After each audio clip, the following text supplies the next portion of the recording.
This world is full of musicians. It seems, however, a large number of Christian musicians have gathered here at Calvin College.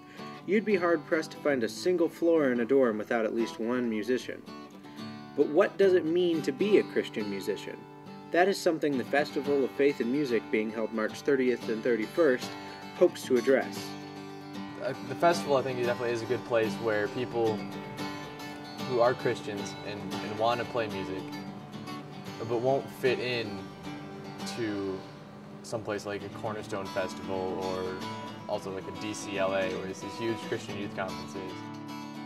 Our whole music industry that we've created is basically an internal conversation.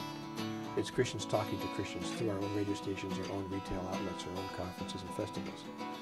We haven't done a very good job in the Christian community of figuring out how to do music in particular that speaks to the larger music world. I think the best situation is being a Christian artist with a secular label so that you can kind of reach out to quite a bit bigger audience. Relient K's album, has sold over 796,000 copies between 2004 and 2006.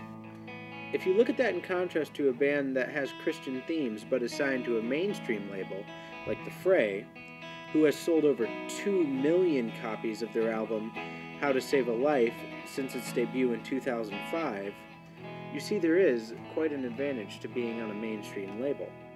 They realize, as far as some Christian bands, that they're going to reach a much larger audience if they're on a secular label, being sold in secular stores instead of limited to distribution in Family Christian Bookstore.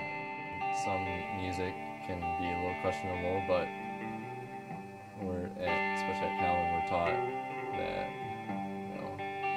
you can find praise and worship through just about anything.